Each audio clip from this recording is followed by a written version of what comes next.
இன்னும் 3 ஆண்டுகளில் அனைத்து வர்த்தக தளங்களிலும் நெகிழி பைகளுக்கு கட்டணம் விதிக்கப்படும்.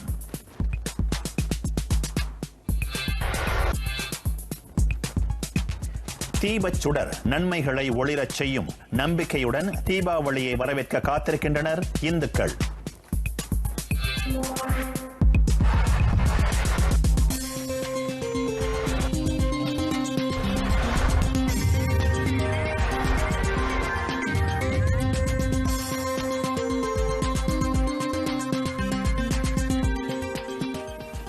வணக்கம்.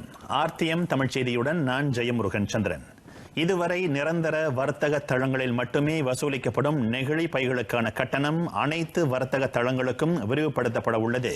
2022ஆம் ஆண்டு தொடங்கி அது அமலுக்கு வரும் என துணை பிரதமர் டத்தோஸ்ரீ டாக்டர் வான் அசீசா வான் இஸ்மாயில் தெரிவித்தார். 2021ஆம் ஆண்டு இறுதியில் அனைத்து நிரந்தர வர்த்தக தளங்களும் நெகிழி பைகளுக்கு கட்டணம் விதிப்பதை உறுதி செய்ய வேண்டும். அதன்பின் 2022ஆம் ஆண்டு தொடங்கி இதர வர்த்தக தளங்களுக்கும் இக்கட்டணம் விரிவுபடுத்தப்படும். 2030ஆம் ஆண்டு வாக்கில் ஒருமுறை உபயோகித்து வீசக்கூடிய நெகிழி பயன்பாடு அற்ற இலக்கை அடைவதற்கான முதல் படியாக இந்த முயற்சி எடுக்கப்படுவதாக துணை பிரதமர் கூறினார். நெகிழி பயன்பாட்டை குறைக்க அரசாங்கம் எடுக்கும் இதுபோன்ற முயற்சிகள் சுற்றுச்சூழலை பாதுகாக்க வழிவகுக்கின்றன. மக்களும் சுற்றுச்சூழலை பாதுகாக்க வேண்டிய அவசியத்தையும் புரிந்து கொண்டு கடைகளுக்கு செல்லும் போது மறு பயனீட்டு பைகளை எடுத்துச் செல்வதோடு நெகிழி உறிஞ்சி பயன்பாட்டையும் குறைக்க வேண்டும் என டத்தோஸ்ரீ டாக்டர் வான் அசீசா கேட்டுக் கொண்டார். ஸ்லாங்கூர் சுபாங்ஜயாவில் எக்கோபாயோ பேக் நிறுவனமும் பவானா அரசு சார்பற்ற அமைப்பும் இணைந்து நடத்திய சுற்றுச்சூழலை நேசிப்போம் இயக்கத்தை அவர் தொடக்கி வைத்தார். மலாயா பல்கலைக்கழகத்தின் இ-பே எனப்படும் இணையம் வாயிலாக கட்டணம் செலுத்தும் முறை ஊடுருவப்பட்ட விவகாரம் தொடர்பில் தொடர்பு பல்லூடக அமைச்சு விசாரிக்கும் என துணை அமைச்சர் எடின் ஷாஸ்லி தெரிவித்தார். அவ்விவகாரத்தை அமைச்சு கடுமையாக கருதுவதால் அது தொடர்பில் துல்லிய ஆய்வு மேற்கொள்வதற்கு போலீஸ், தனிநபர் தரவுகள் பாதுகாப்புத்துறை ஆகியவற்றுடன் அமைச்சு ஒத்துழைக்கும் என அவர் குறிப்பிட்டார். இ-பே இணையம் வாயிலாக கட்டணம் செலுத்தும் முறை ஊடுருவப்பட்ட விவகாரத்தில் தனிநபர் தரவுகள் கசிந்துள்ளது குறித்த தகவல் தமக்கு கிடைத்துள்ளது. எனவே தற்போது அந்த தகவலின் நம்பகத்தன்மை குறித்து ஆராயப்படுவதாக எடின் ஷாஸ்லி சொன்னார். அதோடு தரவுகள் கசிந்திருந்தால் அது மாணவர்களுக்கு எத்தகைய பாதிப்பை கொண்டு வரும் எனும் கோணத்திலும் ஆராயப்படுகின்றது. தற்போது அனைத்து தரப்புகளுடன் மேற்கொள்ளப்பட்டுள்ள ஒத்துழைப்பு நடவடிக்கை இவ்விவகாரத்துக்கு தீர்வை ஏற்படுத்த முடியும் என்றார் அவர்.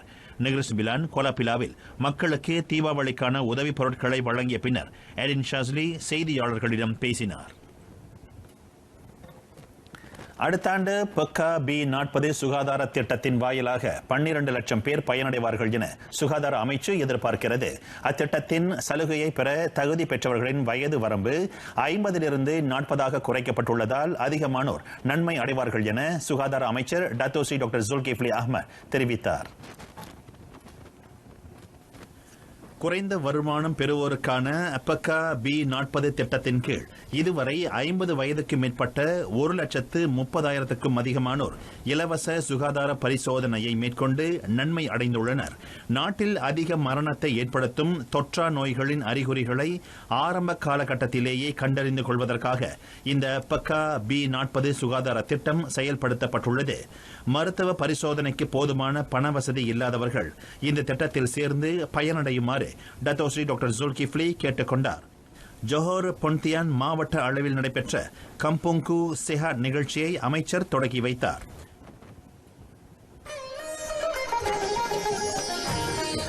Vanakkam dan salam sejahtera. Saya berharap cahaya yang melambangkan Deepawali akan turut menyinari nilai-nilai yang memperkukuhkan hubungan dan kebersatuan kita semua. Seperti perayaan utama lain di negara kita, rakyat Malaysia yang bukan beragama Hindu akan berkumpul dan berkongsi hari yang istimewa ini dengan melawat dan menjamu selera di rumah kawan-kawan yang menyambut perayaan ini. Kita rakyat Malaysia dan kita berkongsi lebih banyak persamaan daripada perbezaan. Semangat Malaysia baru dan nilai-nilai murni seperti sikap bertolak ansur, hormat menghormati tolong-menolong, memahami perasaan dan sensitiviti kaum yang lain. Dan amalan kunjung-mengunjung inilah yang menjadi tauladan di mata dunia. Kita mesti pertahankan ini. Inilah kekuatan kita. Di Deepavali ini, jangan lupa menyantuni ibu bapa, keluarga dan saudara mara yang tersayang. Dengan jamuan yang enak dan yang dihidangkan, jangan lupa kurangkan gula dalam makanan. Saya, Governor Image Bhaganathay Selu Tunggal. Balvil Irul Ninggi Uli Virga India Deepavali Nal Vartika. Rumah Nandri.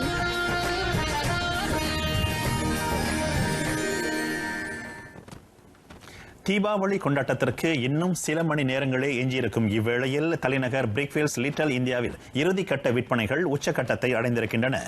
அந்த பரபரப்பான சூழல் குறித்த சிறப்பு கண்ணோட்டத்தை கொண்டு வருகிறார் நமது செய்தியாளர் புன்சியோங் பிரேம்.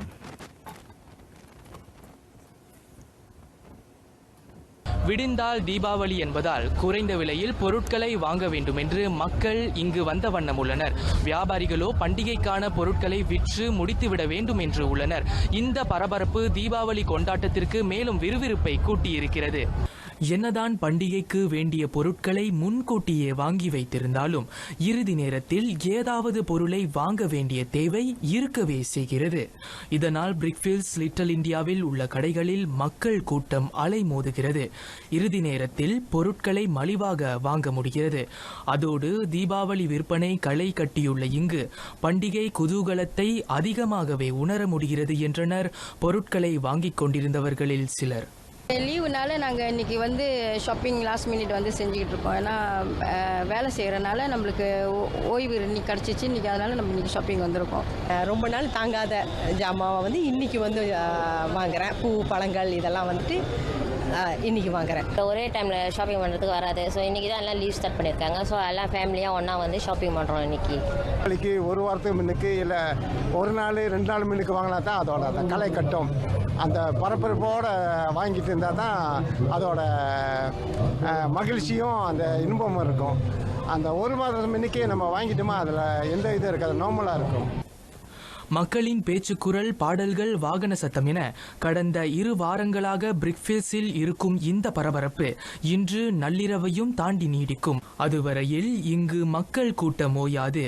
நள்ளிரவு மணி 12க்கு வான வேடிக்கை விண்ணை அதிர வைக்க இங்குள்ளவர்கள் தீபாவளியை வரவேற்பார்கள். RTM தமிழ் செய்திக்காக நான் புன்சியோங் பிரேம். தீபாவளி அன்று குடும்ப உறுப்பினர்களுக்கும் இல்லத்திற்கு வரும் விருந்தினர்களுக்கும் ருசியான உணவு வகைகளை சமைத்து பரிமாற வேண்டும் என்பதில் முனைப்புடன் உள்ளனர் தாய்மார்கள். அதற்கு தேவையான சமையல் பொருட்களை வாங்க அவர்கள் காலையிலேயே சந்தை பகுதிகளை முற்றுகையிட்டனர். RTM செய்தி பிரிவு ஸ்லாங்கூர், பட்டாலிஞ்சயா, ஜலான் ஒஸ்மான் சந்தையில் சிறப்பு கண்ணோட்டத்தை மேற்கொண்டது. சமையலுக்கு வேண்டிய அனைத்து வித பொருட்களும் ஒரே இடத்தில் கிடைப்பதால் இச்சந்தை தங்களது தேர்வாக இருப்பதாக இங்கு வந்த மக்கள் தெரிவித்தனர். தீபாவளியை முன்னிட்டு உள்நாட்டு வாணிப கூட்டுறவு பயனீட்டு அமைச்சு நிர்ணயித்துள்ள விலையை பின்பற்றி வியாபாரிகள் பொருட்களை விற்கின்றனரா என்பதும் கண்டறியப்பட்டது. தற்போது மழை காலமாக இருப்பதால் காய்கறிகள் கிடைப்பது மிகவும் சிரமமாக இருப்பதாக வியாபாரிகள் தெரிவித்தனர். இருப்பினும் விலையை உயர்த்தாமல் அரசாங்கம் வெளியிட்ட விலை பட்டியலையே பின்பற்றுவதாக அவர்கள் குறிப்பிட்டனர்.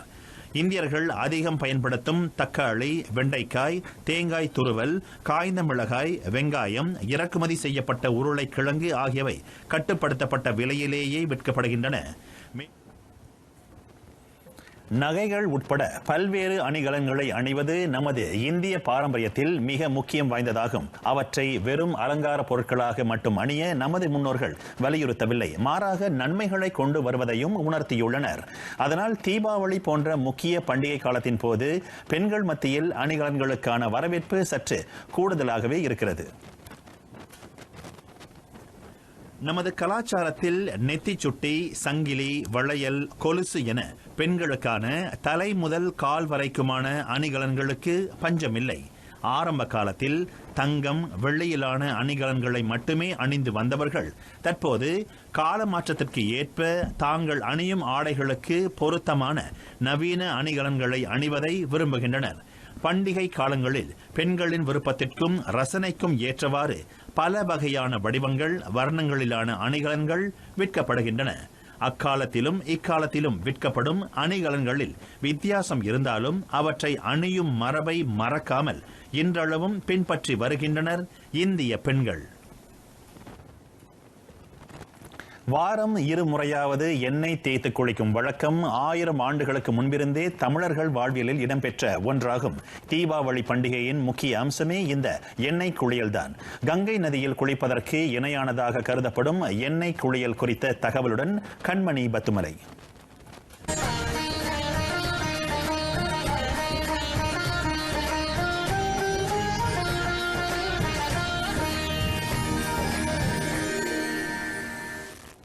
எண்ணெய் குளியல் பழக்கத்தை கைவிடாது இன்றும் பின்பற்றி வருகின்றனர் சுதாகர் திலகவதி குடும்பத்தினர்.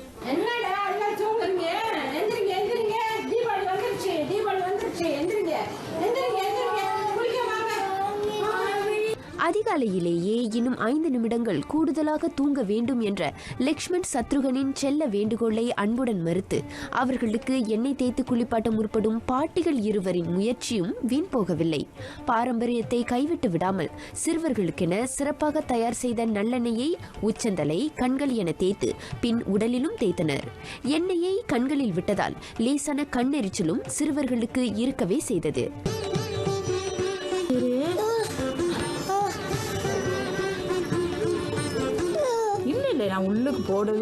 எண்ணெய் குளியலின் பயன்களை விளக்குகிறார் திலகவதியின் தாயார் காந்தி அம்மா முத்துசாமி. வாரத்தில் 2 நாள் எண்ணெய் தேய்ச்சி குளிப்போம். மின்புலாம் சனிக்கிழமை புதன்கிழமை டைமில் எண்ணெய் தேய்ச்சி குளிப்போம். அந்த நாளில் இப்போ குளிக்கிறது இல்லை. பண்டிகை நாளுங்களில் தான் குளிக்கிறோம். தலையில் எண்ணெய் தேய்ச்சி குளிக்கிறதுனால தலைமுடி நல்லா வளரும், உடம்புல இருக்க சூட்டு குறைக்கும், சூட்டெல்லாம் குறைக்கும். கண்ணுக்கு எண்ணெய் தேய்க்கிறதுனால கண்ணில் உள்ள சூடு எல்லாம் தனியும், கண் எரிச்சல்லாம் போயிடும். உடம்புல ஒரு நம்ம இப்போ முந்திலாம் நம்ம சமயத்தில் எண்ணெய் உடம்புல தேய்ச்சிக்கிட்டு கூட போவோம் வேலைக்கு போகும்போது. இப்போலாம் அதெல்லாம் எண்ணெய் தேய்க்கிறத லோஷன், ஷாம்பு இந்த மாதிரி தேய்ச்சிக்கிறோம். ஆனால் எண்ணெய் தேய்ச்சி குளிக்கிறதுனால உடம்பு மினுமுணுப்பாக பார்க்க அழகாக இருக்கும்.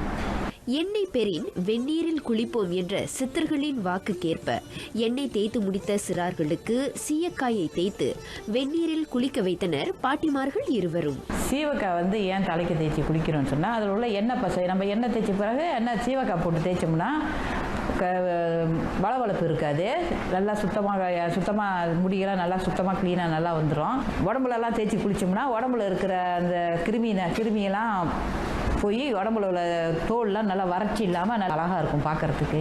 பண்டைய காலத்தில் சீவக்காய் தான் பாய்ச்சோம். இப்போ ஷாம்பு பாய்க்கிறோம். ஏன் ஷாம்பு பாய்க்கிறதுனால என்ன நன்மை இல்லைன்னு சொன்னால், நம்ம அவசர உலகத்தில் ஷாம்பு தான் சின்னாங்க கிடைக்கிது, உடனே போட்டு குளிச்சுட்டு ஓடிடுறோம் வேலைக்கு. ஆனால் அது அந்த அளவுக்கு நன்மை கொடுக்காது. சீவக்காயில் இருக்கிற நன்மை ஷாம்புல இல்லை.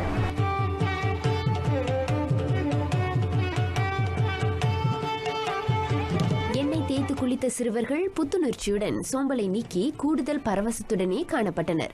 வழிபாட்டிற்கு பின் பெரியோர் கால்களில் விழுந்து புத்தாடைகளை பெற்றுக்கொண்ட அவர்களின் உவகை வீட்டில் உள்ள அனைவரையுமே தொற்றிக்கொண்டது.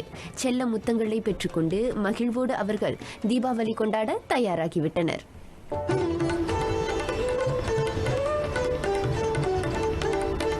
நாம் கடைபிடிக்கும் ஒவ்வொரு பாரம்பரியமும் ஆழமான அர்த்தங்களை கொண்டுள்ளது. அதேபோல மருத்துவ குணங்களையும் பாரம்பரிய கூறுகளையும் உள்ளடக்கிய எண்ணெய் குளியலின் மகத்துவத்தை உணர்ந்து அதை தவறாமல் பின்பற்றுவோம். RTM தமிழ் செய்திக்காக நான் கண்மணி பத்துமலை.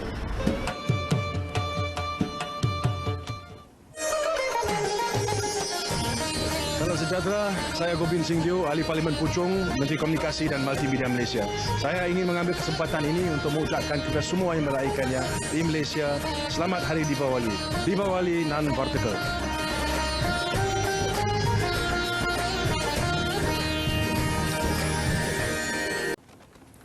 மலேசிய கிண்ண கால்பந்து போட்டியின் 2ஆம் கட்ட அரையிறுதிச் சுற்று ஆட்டம் இன்றிரவு மணி 9க்கு தொடங்க உள்ளது.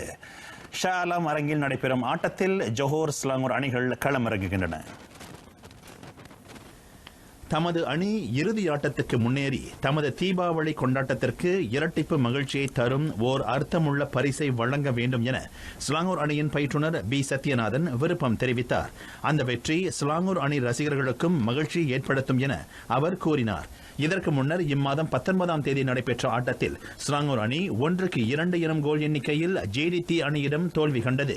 இந்நிலையில் இன்றிரவு சொந்த அரங்கில் களம் இறங்கும் ஸ்லாங்கூர் அணி அதிக கோல்களை புகுத்தி வெற்றி பெறும் என அதன் ரசிகர்கள் மிகுந்த எதிர்பார்ப்புடன் காத்திருக்கின்றனர். வீடுகளில் தீபங்களை ஏற்றி மனதில் நல்ல எண்ணங்களை விதைத்து தீப திருநாளை வரவேற்போம். கைபேசிகளில் மட்டும் மகிழ்ச்சியாக உரையாடுவதை விடுத்து கண்முன்னே இருக்கும் பாச உறவுகளுடன் நேரத்தை செலவிட்டு அன்பை பரிமாறிக்கொள்வோம். தீப ஒளி தித்திக்கட்டும் நம் இல்லங்களில். அனைவருக்கும் ஆர்த்தியம் தொலைக்காட்சி தமிழ் செய்தி பிரிவினரின் தீபாவளி வாழ்த்துக்கள். பிரதமர் டாக்டர் மகாதிர் முகமட்டின் தீபாவளி வாழ்த்து செய்திக்கு வழிவிட்டு தமிழ் செய்தி முன்கூட்டியே நிறைவடைகின்றது. விடைபெறுகிறேன். வணக்கம். சாயாங்கி மலேசியாக்கு.